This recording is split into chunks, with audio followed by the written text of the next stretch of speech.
Dragi gledalci in gledalke, danes poglejmo, kako je bilo na otvoritvi dolgo pričakovanega novega vrtca v Brestanici. Po prometnih pridobitvah v Krškem in Brežicah bomo govorili, kjer gojijo tudi lepo tradicijo sprejema športnikov, s katerim počastijo mladostno energijo, optimizem in prepoznavne dosežke. Najprej pa tam, kjer se vse začne, v vrtec.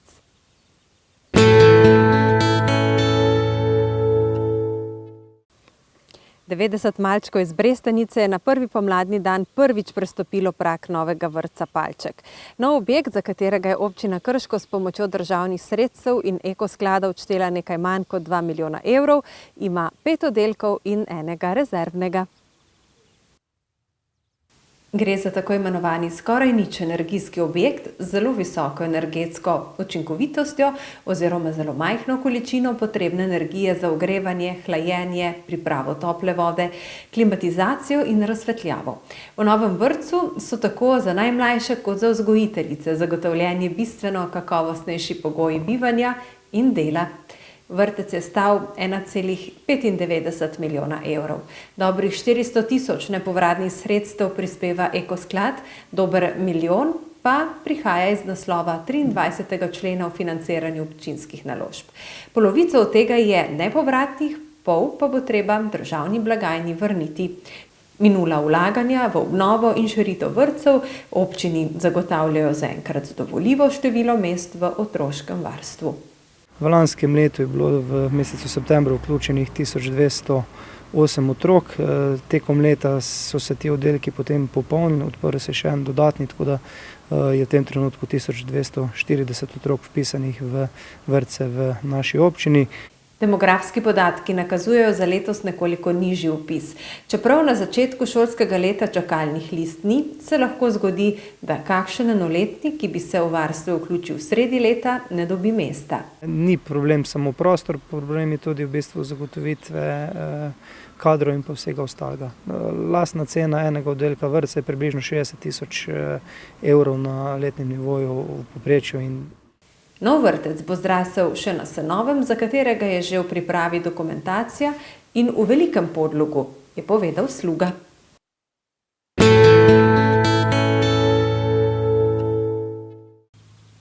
V Brežicah je začel veljati nekoliko spremenjen prometni režim zaradi temeljite obnove Bizeljske ceste. To je glavna vpadnica v mesto iz obvoznice. Začela se bo tudi obnova znamenitega železnega mostu čez Savo. Cesto obnavlja domače podjetje Kop, mesta pa se bo lotilo sevniško podjetje Rafael. To nista letos edina, pač pa največja infrastrukturna projekta v občini. Mi bomo v letošnjem letu imeli kar investicij skoraj 10 milijonov evrov, vendar definitivno se mi vidi, da so te dve take, ki so pomembne za javnost in je prav, da jih tudi javnost z njimi seznanimo. Popravilo železnega mostu bo občinski proračun stalo več kot 1 milijon evrov in bo zaradi pogojev dela trajalo 2 leti.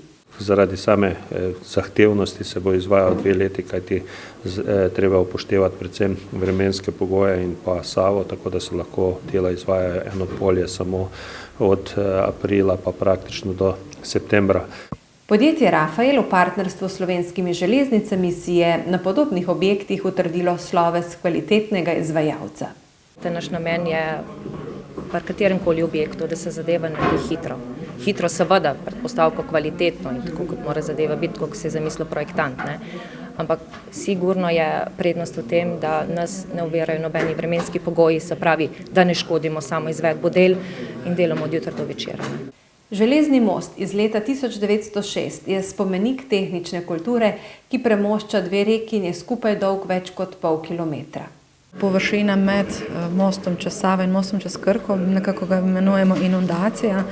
To je praktično na tleh, kot neke vrste viadukt, postavljen je v zelo dobrem stanju, solidnem, mogoče vizualno ne zgleda ves čas, ampak konstrukcijsko je v redu, kar pomeni, da nas čaka še pravzaprav samo sanacija mostu čez Krko.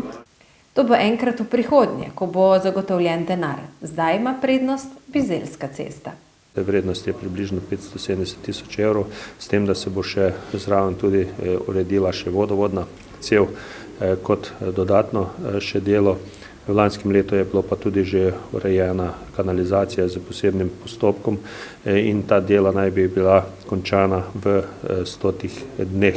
Zavezani smo k temu, da delo opravimo v roku, da delo opravimo kvalitetno in na način, da bo življenje ljudi, ki so tako ali drugače povezani z vpadnico v mesto Brežice, čim manj moteno. Pričakujejo pa tudi sodelovanje prebivalcev, brez česar pri tako obsežnih delih ne gre, dodaja Bibič.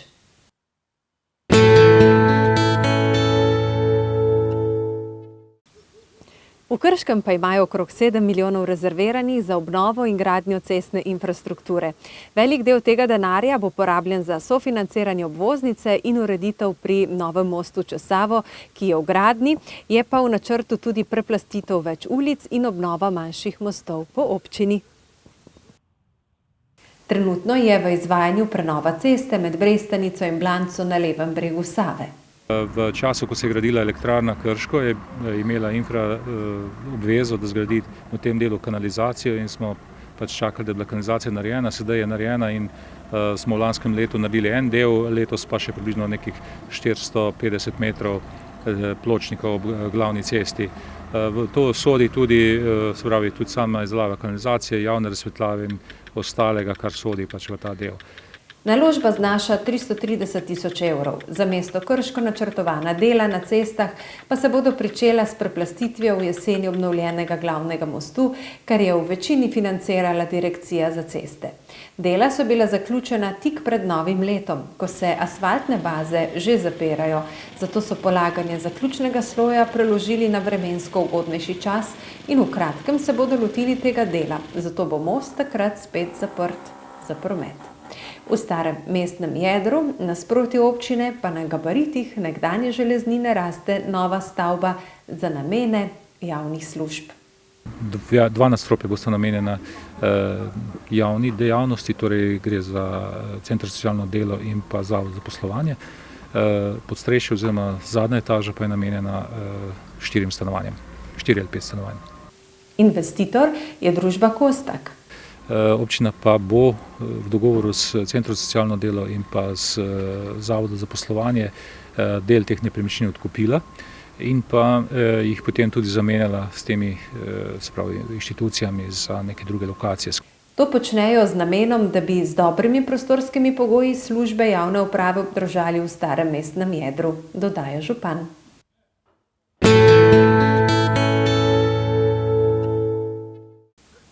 V Stolovniku pri Brestanici je na zemljišču Evalda Vodopivca, nekoč podjetnika in inovatorja, nastal odpad. Krajani so se obrnili na občino Krško v pričakovanju očiščenja tega odlagališča, ker menijo, da jim v nasprotnem primeru preti ekološka nevarnost.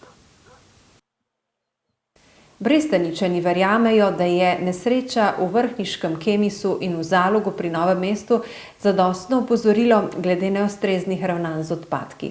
Nekdanji podjetnik, danes upokojenec pri 80-ih, Evald Vodopivc, možnost o ekološki nesreči v Stolovniku zavrača. Ne sam zanikam. To je tudi nemogoče, da bi se kaj takega zgodil. Edino, če bo kdo namensko prišel z 10 litrov bencina, pa zažgal, pol pa neki seveda bo gorel, ker čeprav so tukaj materijali tako, ko so samo gasljivi. To ni kar navadni polivinil, pokaže na preperelo folijo na viličarju. Ampak je še taka stvar, predelam v izdelke. In tukaj zdaj ne morem razumeti, recimo, da me vi zdaj tukaj mučite s takim pogovorom, ker je treba to začeti, od začetka se pogovarjati. Pa poglejmo, kako se je začelo. Vodopivc v podjetništvu od leta 1970 se je s predelavo plastike začel ukvarjati leta 1980.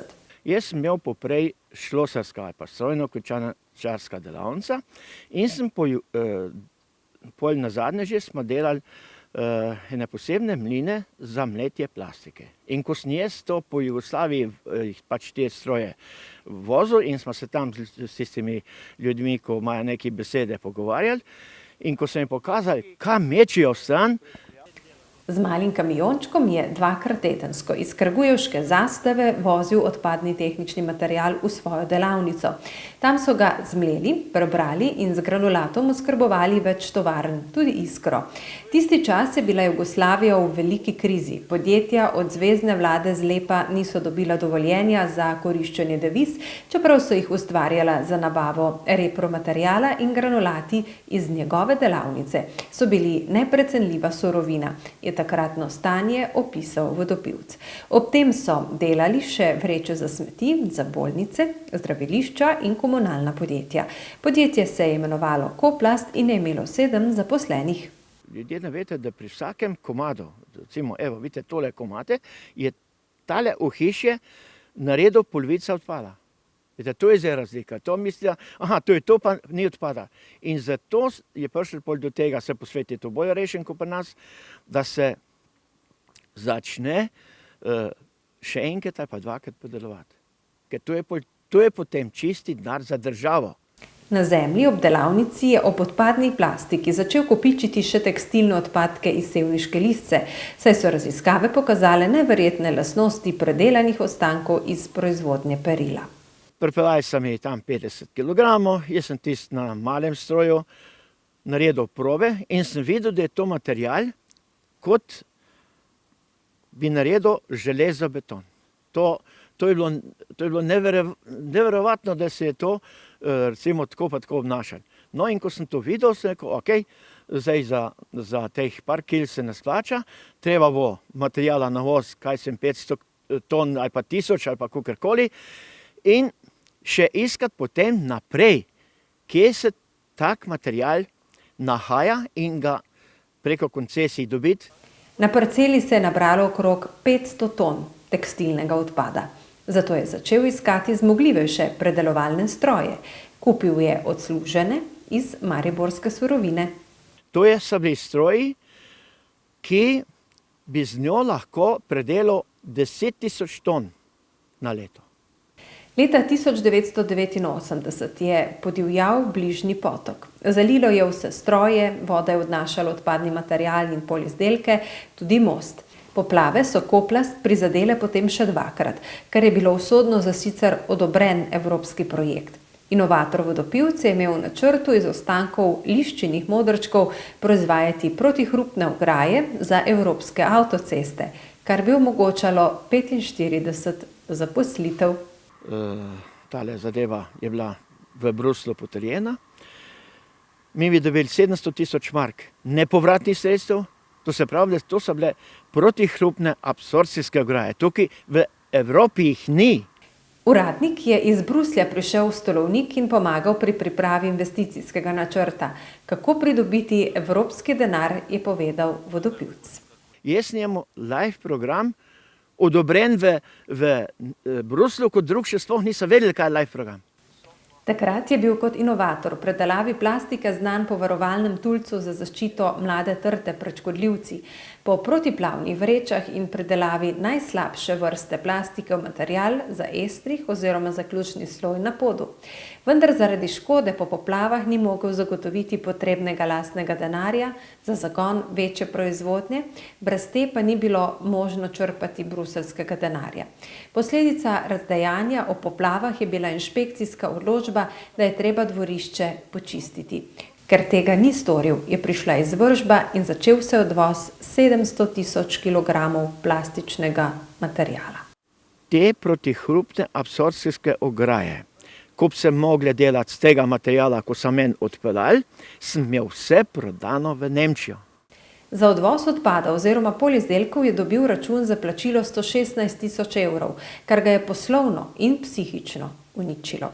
Sicer so mu lahko izterjali le 5200 evrov, kdaj je v procesu od razvoja ideje za predelavo različnih odpadnih plastik inovator Vodopivc postal zbiratelj vsakršnega odpada, še sam ne ve. Ljudje, ko tudi pridejo sem, določeni, ja pa ti imaš tukaj kot pri ciganih. V redu, ampak pri meni neč za na odpad dati. Seveda, če imaš neko znanje. Znanje je bilo pa tako, da sem si prvi dobil ljudi, ki so tehnično podkovani o plastiki. Krajani Brestanice pa v tem odpadu ne vidijo ničesar koristnega, le nevarnost za okolje, zato so zahtevali, naj se o tem seznani občinski svet. Problem je bil izpostavljen na seji pred novim letom. Vsa društva so podpisala, turistično društvo, lovci, ribiči, 12 društv je krajevne skupnosti in svet krajevne skupnosti seveda tu sam podpira to. Zato, ker je to zanemarjeno, rečemo, že 15 do 20 let. Ocenjeno je, da je na odpadu za okrog 500 ton plastike in njen odvoz bi stal okrog 200 tisoč evrov.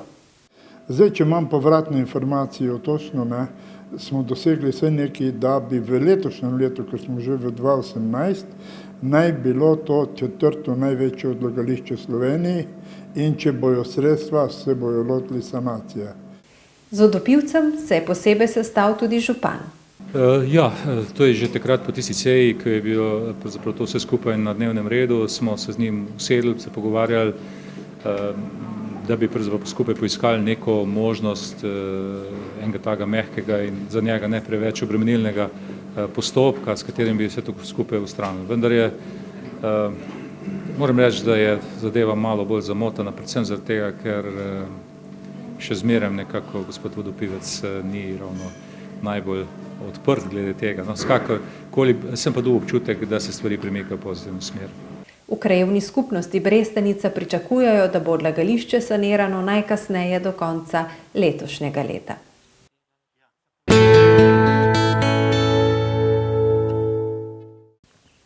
V Termah Čatež so imeli delovno srečanje člani Združenja turističnih kmetij Slovenije.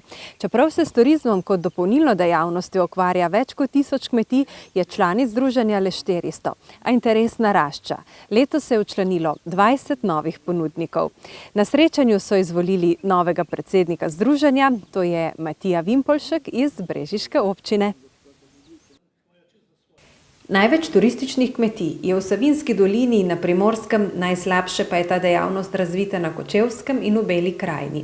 Vendar na splošno interes ponudnikov narašča, je povedal bivši predsednik Združenja turističnih kmetij.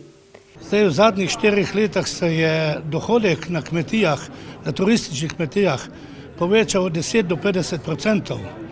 Recimo nočitve so se lansko leto povečale 11%. Turizem kot dopolnilna dejavnost na kmetiji je podvržena raznim pravilnikom in omejitvam, kar pomeni veliko administrativnega dela. V združenju si bodo prizadevali za razbremenitev. Prva naloga pa je, da bomo medijsko ne samo v Sloveniji, tudi celi Evropi in širnem svetu pokazali, kaj smo, zakaj smo in da bomo z združenimi močmi lahko tudi naredili eno svoj produkt, ki bomo zaznamoval Slovenijo. Kmetijsko ministrstvo v tem segmentu vidi razvojne možnosti, zato pripravljajo zakonske izboljšave. Nadgrajujemo uredbo o dopolnilnih dejavnostih, ki bo omogočala socialno delo na kmetijah, ki bo omogočala tudi lažje turistično delo. Po drugi strani pa turistično ministrstvo spreminja pravilnik o kategorizaciji. Tako da po novem bodo tudi turistične kmetije del kategorizacije, tako da bodo še lažje povedali, kako zelo so dobre. V Posavju število turističnih kmetij niha, saj je za dopolnilno dejavnost potrebno izpolnjevati zahtevne kriterije. Pademo pod zakon o gostinstvu in tudi pod zakon o kmetijstvu. Prav ta nas omejuje v količini, v lastni hrani, kar je pa tudi prav, ker gost, ko pride na kmetijo, je prav, da zaužije domačo hrano, domačo pijačo. Zato je pa seveda treba imeti urejene določene stvari, tako prostorske, opremo, ker mora imeti tudi vsaka kmetija, ki se ukvarja s to dejavnostjo, dokument HACCP, mora biti prostor ustrezni higiensko-tehničnim razmeram, oprema mora biti tudi primerna, da se to da čistiti, da se to da razkužiti in tako naprej. Turistične kmetije zaradi predpisane ponudbe niso konkurenca običajnim gostilnam, meni Grobelnikova. Torej polovico lastne pridelave, 30% lahko kupimo od okoliških kmetij, kar pa ostane 20% se pa kupi v trgovini. Povezovanje kmetov, ki prodajajo, in tistih, ki kupujejo, je iz leta v leto boljše. Ker so turistične kmetije zanesljiv partner ostalim pridelovalcem, jih zelo podpira Kmetijsko-gozdarska zbornica. Prav zdaj imamo odprto vprašanje in je v programu za leto 2018, da strokovna sodelavka, specialistka za turizem, tudi bi bila 100% plačana strani države. Turistične kmetije po Sloveniji prispevajo k urejenosti krajine in so ponekod nosilec razvoja lokalne infrastrukture, je dejal Zupančič.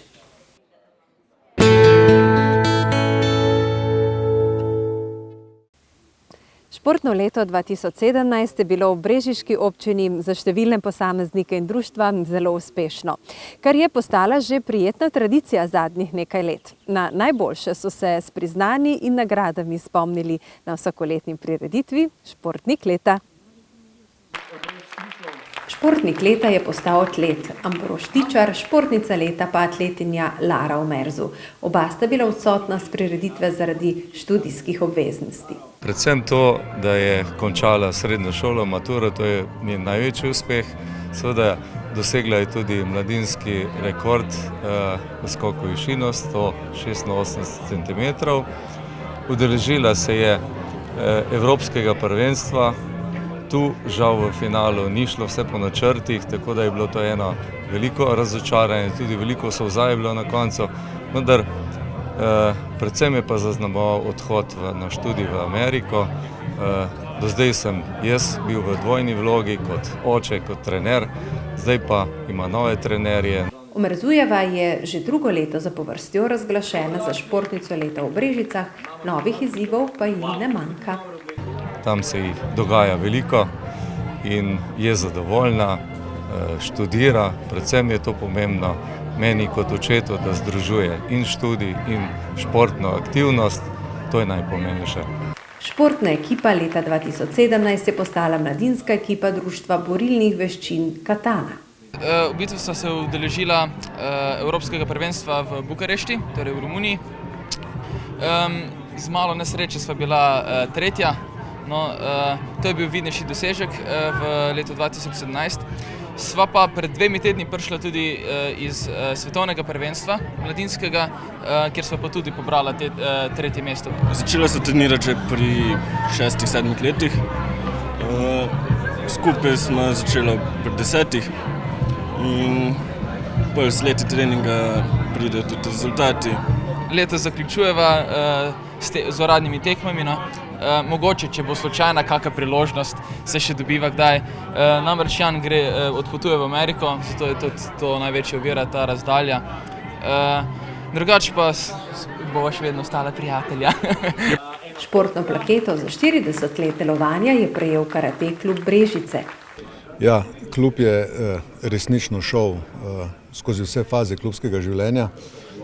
Moram reči, da v zadnjih 10 letih pa resnično dosegamo resnično izjemne uspehe.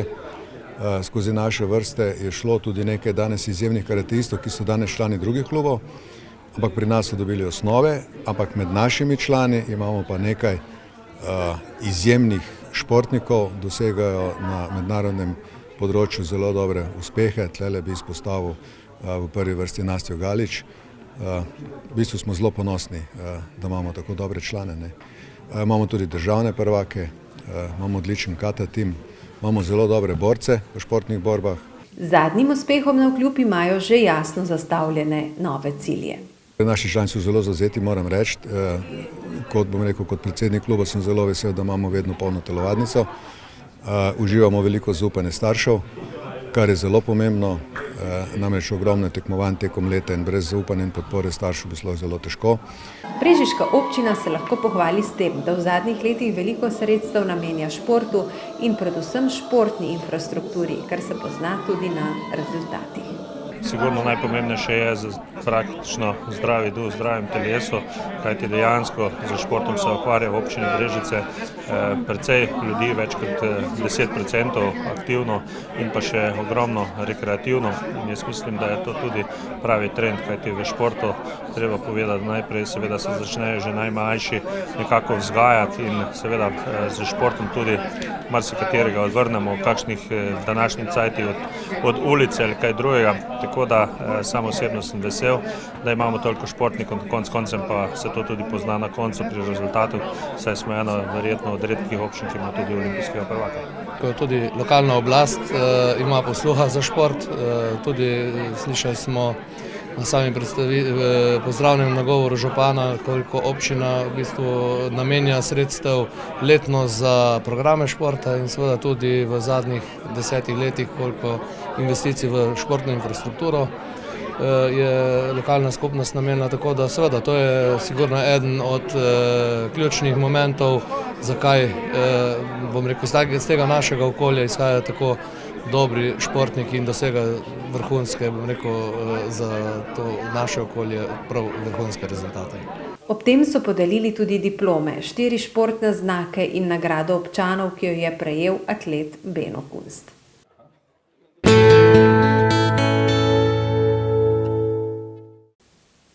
Hvala, ker ste se družili z nami. Bodite lepo, vselej tako.